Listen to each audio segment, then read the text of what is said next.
So welcome to the second part of functions. We've already discussed some questions on functions in the first class and I hope आपको वो concept clear है. Now moving forward बेटे, the first thing I wanted to introduce in this class is inverse. कई बार हमें कुछ ऐसा मिलता है.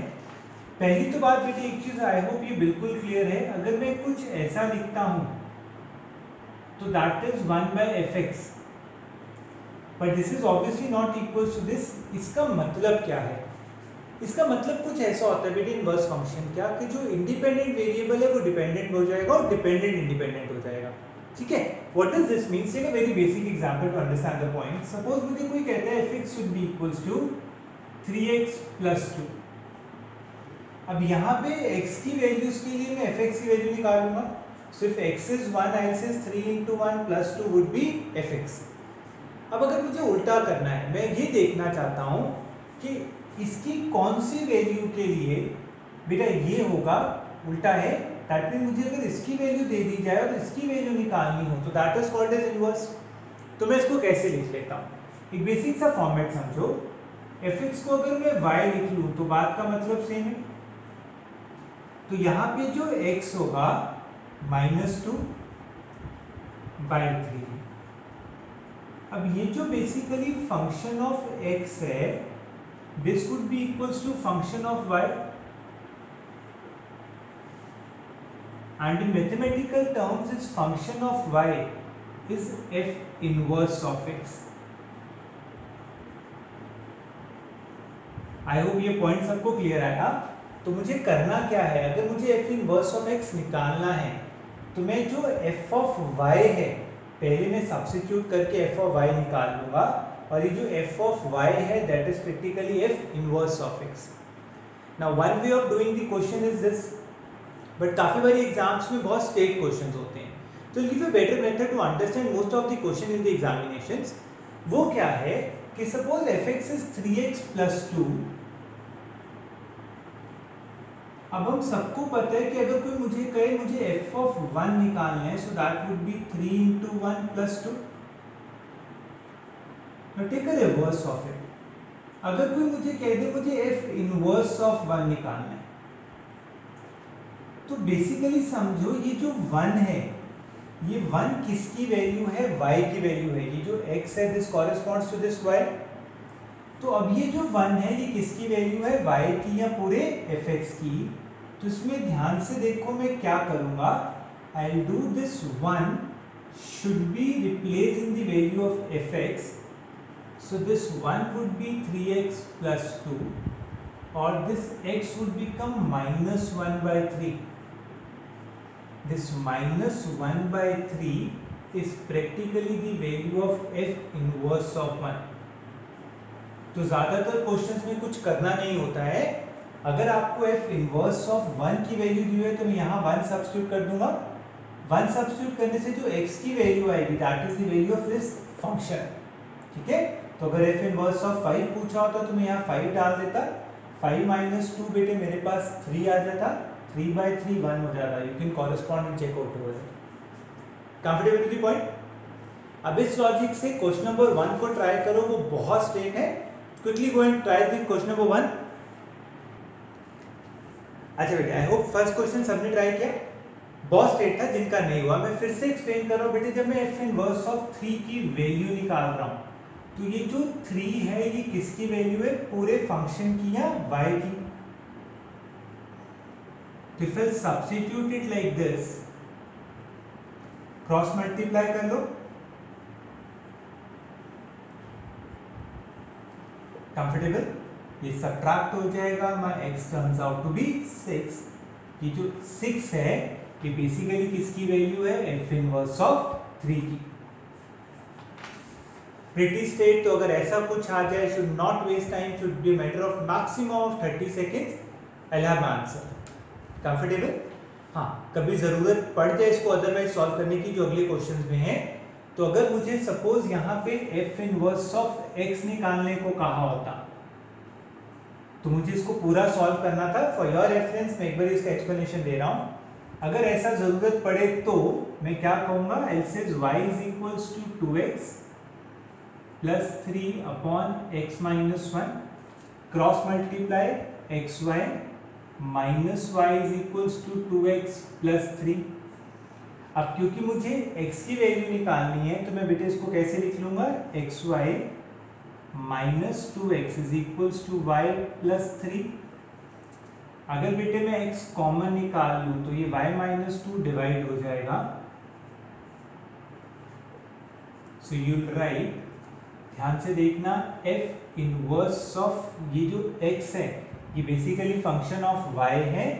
This function of y would be written as x plus 3 upon x minus 2। अब इसमें जब f इनवर्स ऑफ 3 की बात होती है तो जब मैं यहाँ 3 सब्स्टिट्यूट करूंगा, 3 plus 3 6 divided by 6 minus 2 1, so my answer has to be 6। But I insist ये तभी करना जब इसकी ज़रूरत होगी। अगर ऐसा कुछ आ जाए तो प्लीज़ मेक श्योर बिल्कुल स्ट्रेट डालोगे, f इनवर्स ऑफ 3 है, मैंने fx के यहाँ 3 डाला, जो मेरे पास x की वैल्यू है that is my answer, nothing beyond it. Comfortable? इस लॉजिक से अगले 2 क्वेश्चन आई थिंक होने चाहिए। Go and try it of. अच्छा बच्चा, फिर से वही लॉजिक है, बिकॉज मुझसे f इनवर्स ऑफ 3 पूछा हुआ है तो मैं क्या करूंगा बेटा, इसमें ये जो 3 है this would be the value of fx, so I put 3 should be equals to 9x square plus 6x minus 5। अब ये क्वाड्रेटिक बन जाएगी, 9x square plus 6x minus 8 should be equals to 0। Comfortable? ना अगर मुझे इसकी वैल्यू निकालनी है तो बेटे मैं इसके रूट्स निकाल सकता हूँ। जो रूट्स होंगे alpha beta that would be minus b plus minus under root of b square minus 4ac upon 2a। बेटे that would give me the 2 roots. ये जो रूट्स हैं अल्फा बीटा है ये किसकी वैल्यू है, इस x की। ये जो x की वैल्यूज हैं बेटे वो बेसिकली फंक्शन ऑफ इनवर्स की वैल्यू है। ठीक है, I hope you will be able to solve that. बहुत ज़्यादा टफ नहीं है, आप इसे फैक्टराइज भी कर सकते थे। अगर आप इसे फैक्टराइज करोगे तो बेटे मेरे को बेसिकली क्या देखूंगा, 45 बनाना है बाय 6, सो बेटा we can go and appropriately split it.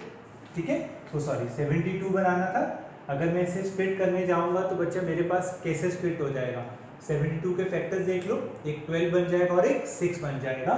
मैं इसे प्लस 12x माइनस 6x लिख के कर सकता था।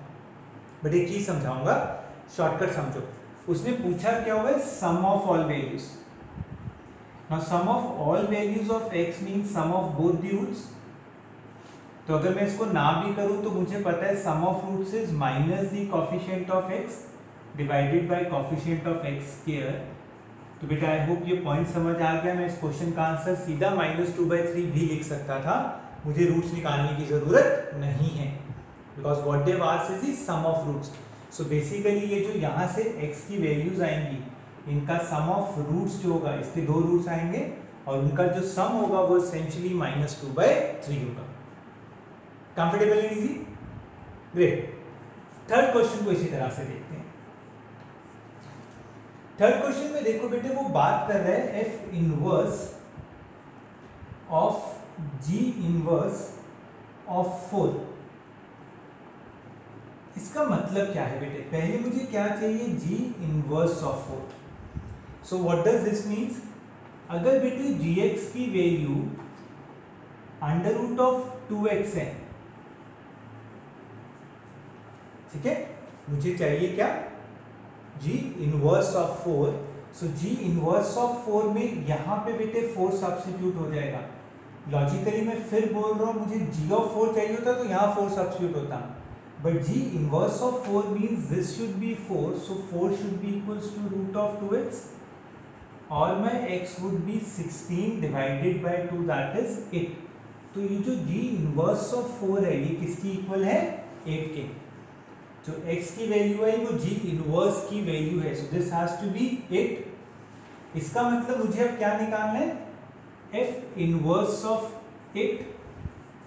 सो जब मैं f इनवर्स ऑफ 8 की बात करूंगा तो fx मेरे को दिया हुआ x प्लस 2, तो what I put 8 should be equals to x plus 2 और ये जो फाइनल x आ रहा है 6, इस पूरे की वैल्यू है, तो my answer in this question has to be 6। मैं फिर इंसिस्ट करूंगा, पूरा सॉल्व करने की जरूरत नहीं होती है। अगर कुछ ऐसा आ जाए, this should be the only process that we should do while sitting in the examination. I hope the point is clear. ठीक है, again pause the video and try question number 4th and 5th। अच्छा बेटे, अब need to understand clearly there is a small difference between question 3rd and 4th। Question 4th में जो पूछा हुआ है that is g of f inverse, और बेटे ध्यान से देखो यहाँ ब्रैकेट बाहर है, तो बेटे f इनवर्स ऑफ 7 नहीं है, g ऑफ f इनवर्स है और फिर 7 है। तो इसको समझना कैसे है, पहले तो बेटे ये g of f inverse of x है, पहले मुझे ये डिफाइन करना पड़ेगा ये क्या है और इसमें x को 7 डालना है। तो थोड़ा सा क्वेश्चन का फर्क था। मैं क्या कहूंगा, अगर fx जो है वो 3x माइनस 2 है, तो बच्चे ये y 3x माइनस 2 है, that means this x has to be y plus 2/3। ये f इनवर्स ऑफ x जो होगा इसका मतलब वो x प्लस 2/3 होगा। आई होप ये पॉइंट क्लियर है। यहाँ पे जो x है वो f ऑफ y है, f of y is f inverse of x, तो ये होना चाहिए। दैट मीन्स जब मैं यहाँ देखूंगा तो ये g ऑफ x प्लस 2/3 की बात कर रहे हैं। आई होप ये पॉइंट क्लियर है। Now g of x plus 2/3, this g of x plus 2/3 has to be x की जगह बेटे यहाँ पे जो gx था वो x square plus 1 था, so what I'll do would be this would be x plus 2 का whole square, यहाँ पे ये डल गया plus 1, so what does this mean, that would be x square plus 4x plus 4, ये बेटे 9 ले रहा हूं सीधा, कंफर्टेबल। तो ये g ऑफ f इनवर्स आ गया। अब इसमें मुझे x को बेटे, इसका मतलब जो g of f inverse of x है वो x square plus 4x plus 13/3 है। Understand the point. So this is g of f inverse. अब इसमें 7 सब्स्टिट्यूट करूंगा तो ये क्या बन जाएगा, 49 प्लस 28 प्लस 13 डिवाइडेड बाय 9, ये स्क्वायर हो गया था, that is 41 plus 49, 90/9 which is 10। Look at the problem clearly. ठीक है, so that is g of f inverse of x, उसमें ये जो x है ये क्या होना चाहिए था, 7। Comfortable, was it tougher? So अगर पहले ज्यादातर फर्स्ट सेकंड थर्ड में से अगर कुछ दिखता है तो वाज मोर इजी बिकॉज वो सीरीज सब्स्टिट्यूशन है। इसमें मुझे g f of inverse x पहले निकालना पड़ा। आई होप समझ आया। Again try question number 5th। अच्छा बच्चा, अब इस क्वेश्चन में again which of the following is true, कुछ रिलेशंस दिए हुए और हमें वैलिडेट करना है कि कौन से ट्रू हैं। तो फिर से बेटे इसमें प्लीज समझो कि सीधा तो नहीं हो सकता, so we need to understand कि सारी ऑप्शंस में f इनवर्स ऑफ x की बात हो रही है। तो मैं सबसे पहले क्या करूंगा, f इनवर्स ऑफ x की वैल्यू निकालनी है। तो फिर से नॉर्मल प्रोसेस स्टार्ट कर देते हैं।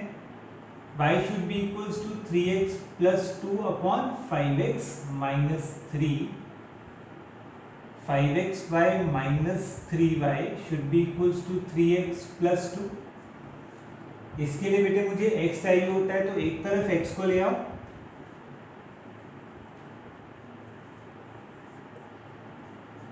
कंफर्टेबल। यहां से अगर मैं x कॉमन निकाल लूं तो ये 5y माइनस 3 है, और ये जो x है ये क्या बन जाएगा, 3y plus 2/5y minus 3। That means I would write f inverse of x should be equals to 3x plus 2/5x minus 3। Comfortable, ये मेरा f इनवर्स ऑफ x है। अब मैं इन दोनों को देख के बता सकता हूँ बच्चे इसमें रिलेशन क्या है। इस क्वेश्चन में मुझे दिख रहा है कि fx is equals to f of inverse x, दोनों ही सेम आ गए ना। तो ऑब्वियसली बेटे वो सॉल्व करके समझ आ जाएगा। Typically pick this problem to let you understand कि there could be an exception where the two results are to be same. तो पहली बार भी शायद नहीं रियलाइज होगा, बट इस केस में ये दोनों की वैल्यू बिल्कुल सेम आ रही है। आई होप ये पॉइंट समझ आ गया। So obviously I will go and mark the option f inverse of x should be equals to fx, that is option C। Fine. कुछ और आ रहा होता तो we could have checked out the relation की कौन सा इन दोनों में से वैलिड है। आई होप ये क्लियर हो गया, परफेक्ट है। Again pause the video and try them, then I am moving now to some typical question on functions. आपको इनवर्स अगर क्लियर हो गया तो अच्छा बच्चे, now coming to some typical kind of questions. पहली बार में कुछ ऐसे स्टैंडर्ड नहीं है कि g ऑफ f निकालना है, इनवर्स निकालना है, इटरेशन निकालनी है। कुछ फंक्शंस के रिलेशन देके किसी फंक्शन की वैल्यू पूछी होती है। तो नॉर्मली एप्टीट्यूड बेस्ड एग्जाम्स में बहुत मुश्किल क्वेश्चन नहीं आते हैं, कुछ सिंपलर टर्म्स होती है। थोड़ा सा लॉजिकली बस ट्राई करना चाहिए कि हम किस तरह से जो रिक्वायर्ड टर्म है उसको बना सकते हैं। अब ध्यान से देखो बेटे, अगर मुझे f ऑफ 2 बनाना है तो यहाँ पे 2 कैसे बनेगा। जब मैं x को 2 डाल दूंगा तो substituting x is equals to 2, I'll be able to form 2, that means f of 2 plus 3 of, यहाँ 2 डालूंगा तो 0 हो जाएगा, that should be equals to 4 into 2, so I'm directly writing it as 8। तो मुझे दिखा अगर मैंने x को यहाँ पे 2 डाला तो f of 2 बन गया। कंफर्टेबल। अब किसी चीज की वैल्यू तो दी नहीं हुई है, तो कुछ इक्वेशन फॉर्म करने के लिए ध्यान से देखो तो यहाँ 2 कैसे बनेगा। 2 माइनस एक्स 2 कब होगा, जब x मेरा 0 होगा। तो अगर मैं x को 0 बना देता हूं तो ये f ऑफ 0 हो जाएगा, यहाँ पे f ऑफ 2 बन जाएगा and 4 into 0 should be 0। So now it's about solving two equation simultaneously. अब जब हम दो इक्वेशंस को साइमल्टेनियसली सॉल्व करने की बात कर रहे हैं, तो मुझे बेटे क्योंकि f ऑफ 2 चाहिए तो बच्चा मुझे f ऑफ 3 को एलिमिनेट करना है। f ऑफ 3 एलिमिनेट करने के लिए इसको 3 से मल्टीप्लाई करूंगा और फिर इसमें से सबट्रैक्ट कर दूंगा। तो मैं इसको कैसे सॉल्व कर लूंगा, f of 2 plus 3 times of f of 0 is 8, multiplying this by 3 I'll get 3 times of f of 0 plus 9 times of f of 2 should still become 0 into 3. Now we can subtract two equations. इसमें से जब इसको subtract करूँगा तो minus 8 of f of 2 should be equals to plus 6 और f of 2 should be equals to minus 1. So I we can easily understand. एक बार ये process देख लो, सिर्फ थोड़ा सा स्ट्राइक कराना है कि अगर मुझे f ऑफ 2 निकालना है तो 2 बनेगा कैसे, वो एप्रोप्रिएट सब्स्टिट्यूशन करके we need to understand the value of the given function. Comfortable हो जाएगा, ठीक है। अगेन अगले क्वेश्चन को कुछ इसी लॉजिक से ठीक एंड टाइप करके देखो, पॉज योर वीडियो। अच्छा बेटे, क्वेश्चन नंबर 7 में ध्यान से देखो तो मुझे क्या दिया हुआ है। It says f of x plus 2 plus f of x minus 1 should be equals to 3x plus 1 and additionally मुझे f of 3 की वैल्यू दी हुई है and what I need to work is on the value of function of 0 plus function of 6। फिर ध्यान से समझो, सबसे पहले क्योंकि मुझे 3 दिया हुआ है और 0 और 6 निकालना है तो मैं hit and try should go in the logic of कि यहाँ 3 कैसे बनेगा। यहाँ 3 कब बनेगा, जब मैं x को 1 डालूंगा। सेकेंड हिट एंड ट्रायल करके देखो यहाँ 3 कैसे बनेगा, यहाँ 3 कब बनेगा, जब मैं x को 4 डालूंगा। क्योंकि मुझे f ऑफ 3 दिया हुआ है तो मैंने देखा 3 कैसे बनेगा, यहाँ पे जब x को 1 डालूंगा और यहाँ जब x को 4 डालूंगा। तो जब मैंने x को 1 डाला तो ये क्या बन गया, f ऑफ 3। यहाँ 1 डालने से बेटे f ऑफ 0 आ गया, क्योंकि मैं x को 1 डाल रहा हूँ तो 3 into 1 plus 1 should be 4। अब मुझे पता है f ऑफ 3 तो 4 है, तो जो f ऑफ 0 इससे आ जाएगा वो बेटे क्या आ गया, 0। इजी था, मैंने अगर x को 1 डाला तो बेटे f of 3 plus f of 1 should be equals to 4, where f of 3 is given as 4, so f of 0 becomes 0. With the same logic जब मैं x को 4 डालता हूँ तो यहाँ क्या आ जाएगा, f of 6 plus 4 minus 1 is 3. यहाँ 4 डाल देते हैं, 3 into 4 12 plus 1 is 13. Now we know this is 4, so f of 6 should be equals to 9. मैं फिर बोलूँगा बहुत ज़्यादा मुश्किल क्वेश्चन नहीं आते हैं, सिर्फ थोड़ा सा लॉजिकली समझना होता है कि कैसे वो वैल्यूज ड्राइव की जा सकती है. सो स्ट्राइक करने की बात है. So we can understand f of 0 is 0, so 2 into 0 is 0 plus 9, so my answer has to be 9. Easy one? Good. Try the next question, 8th question. अच्छा बच्चा, अब यहाँ पे देखो मुझे क्या निकालना है, f of 4. अगर कुछ ऐसा आ जाए तो पहले एक चीज क्लियर है, यहाँ पे अगर x plus 2 है तो उसी का रिवर्स है. सो अगर थोड़ा सा क्वेश्चन को आसान बनाना है तो मैं x plus 2 को z ले लेता हूँ. आप y ले सकते हो, नॉर्मली y नहीं ले रहा बिकॉज हम नॉर्मली fx को y लिखते हैं. ठीक है, तो इसका मतलब ये जो फंक्शन है ये 3 times of f of z plus f of 1 by z. अब बेटे क्योंकि x plus 2z था तो x कितना आ जाएगा, z minus 2. यहाँ पे जब मैं z minus 2 लिखूंगा तो ये बन जाएगा. ये बात क्लियर है बेटे? फिर से जैसे मैंने 6 क्वेश्चन में समझाया है, ये z को अगर मैं 4 सब्स्टिट्यूट कर दूं तो ये क्या है, 3 of f of 4 plus f of 1 by 4. 4 substitute कर रहा हूं तो 8 minus 4 would be 4. मैंने पहले z को क्या सब्स्टिट्यूट कर दिया, 4. तो बेटे ये 8 minus 4 4 आ गया. अब मैं क्या करूंगा बेटे, 1 by z को 4 सब्स्टिट्यूट करूंगा. सो लॉजिकली समझो, जब मैंने z इसका मतलब 1 by 4 हो जाएगा.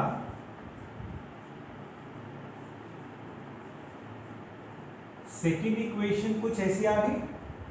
अब 2 into 1 by z is 1 by 4. 2 into 1 by 4 मैं लिख के दिखा रहा हूं. ये बेटे 1 by 2 है. 1 by 2 minus 4 would practically become minus 7 by 2. फिर से बेटे दोनों को साइमल्टेनियस सॉल्व करना है बिकॉज मुझे f of 4 निकालना है. तो मैं f of 1 by 4 को बेटे 3 से मल्टीप्लाई करके इसमें से सबट्रैक्ट कर दूं. तो जब मैं इसको 3 से मल्टीप्लाई करूंगा, 3 times of f of 1 by 4 plus 9 times of f of 4 should be equals to 12. Subtracting these two equations, ये क्या आ जाएगा, minus 8 times of f of 4 should be equals to minus 7 by 2 minus 12. Minus minus cancel out हो जाएगा. ये बेटे ध्यान से देखो तो 24 plus 7 would be 31. So my answer has to be 31 by 8. Look at the problem clearly. ठीक है, ये कैलकुलेशंस करनी थी. -7 by 2 minus 12. जब मैं इसको करता हूं तो बेटे ये मेरे पास ये 16 हो जाएगा. ये बेटे मेरे पास 24 plus 7 31 हो गया. 31 by 2 8 आ गया. तो my final answer has to be 31 by 16. ये टिपिकल टाइप्स होती हैं, बट एक मैंने जनरल मेथड समझाया कि इसको टारगेट कैसे करना है. कंफर्टेबल बच्चे? श्योर. इसी मेथड को ध्यान में रख के कुछ और ट्राई करो. Try question number 9. अच्छा बच्चे, क्योंकि question number 9 the basic relation is f of x into f of y should be equals to f of the product of x and y. ठीक है, अब मुझे f of 2 की value दी हुई है और f of 1 by 2 की value निकालनी है. तो बहुत सिंपल था, अगर थोड़ा सा स्ट्राइक कर जाए, f of 2 और f of 1 by 2 और रिलेशन जो डिफाइंड है वो f of x y का डिफाइंड है. तो अगर मैं ध्यान से देखूं तो जो एक दिया हुआ है और जो दूसरा निकालना है, ये should be equals to 2 into 1 by 2. That means in दोनों का जो प्रोडक्ट है वो f of 1 के इक्वल है. सो 4 into f of 1 by 2 should be equals to f of 1. इतनी बात क्लियर है? सो सॉरी, अब ये बेटे f of 1 by 2 जो है वो f of 1 by 4 के इक्वल है. इतना रिलेशन क्लियर हो गया? अब मुझे चाहिए क्या? f of 1 चाहिए. सो अगर इस क्वेश्चन की नीड्स को देखूं तो f of 1 क्या है? मेरे पास 2 दिया हुआ है, मुझे 1 निकालना है, तो मैं कैसे लिख सकता हूँ? f of 1 into f of 2 should be equals to 1 into 2, which would be practically 2 only. So बेटा अगर कुछ ऐसा है तो वहां जाके डिवाइड हो जाएगा, मतलब function of 1 should be equals to 1. So this is 1. I would generalize and say f of 1 by 2 should be equals to 1 by 4. Look at the idea. मैं फिर स्ट्रेस करूंगा, इसमें कुछ बहुत ज़्यादा टिपिकल नहीं होता है. 90% even more than that probability examinations की है कि कुछ ऐसे क्वेश्चन डालेंगे which will not be involving huge number of steps. So सिर्फ थोड़ा सा स्ट्राइक कराओ कि क्या दिया हुआ और क्या निकालना है, उसको गिवन फंक्शन में कैसे रिलेशन में सब्स्टिट्यूट करके रिस्पेक्टिव वैल्यूज कैलकुलेट की जा सकती हैं. You would rarely come with a question denying कि यहाँ पे बेटे 5-6 स्टेप्स अलग अलग करके वहां तक पहुंचना पड़े. So they normally come with a simpler questions. Comfortable? Last question for the day, quickly try it once. Okay बेटे, लुकिंग एट क्वेश्चन नंबर 10. देखो बेटे कहना क्या चाहता है, जो फंक्शन ऑफ n है, where n could be any natural number, वो पिछले f of n minus 1 और n minus 2 का प्रोडक्ट है. दैट मीन्स अगर मैं f of 3 को देखूं तो 3 क्या होगा? 3 minus 1 2 into f of 1, इन दोनों का प्रोडक्ट हो जाएगा. तो जो 3 है वो -1 into 1, वो टर्न आउट टू बी -1. वही जो f of 4 है वो बेटे क्या होगा? 3 into 2. So -1 into -1 would again become +1. f of 5 की बात करोगे तो 1 into -1 फिर से -1 बन गया, और जो 6 होगा वो -1 into +1 फिर से -1 हो जाएगा. सो थोड़ा सा ध्यान से देखो तो हो क्या रहा है, पहले 1 -1 आ रहा है, फिर 1 -1 आ रहा है. कहने से यही पीरियड रिपीट होगा. ठीक है, तो मैं फिर से बोल रहा हूँ, मैंने पहले भी ऐसा डिस्कस किया था, जहां पर कुछ रेपिटेशन हो हम इन्हें पीरियोडिक फंक्शंस कहते हैं, या I would say they are following a cyclicity of 3. हर 3 के बाद सेम है, 1 सेम है, 4 सेम है, 7 सेम है. So what does that means, अगर मुझे कोई भी वैल्यू निकालनी है मैं 3 से डिवाइड करूंगा. अगर 3 से डिवाइड करने पे रिमाइंडर 1 आता है, सो आई रिपीट, देखो बेटा f of 1, f of 4, f of 7 ये सारे सेम हैं, तो इनमें कॉमन क्या है? ये जो है ये सारे 3 के मल्टीपल में +1 है. तो अगर 3 से डिवाइड करने पे रिमाइंडर 1 आता है तो मैं answer should be equals to f of 1 which is 1.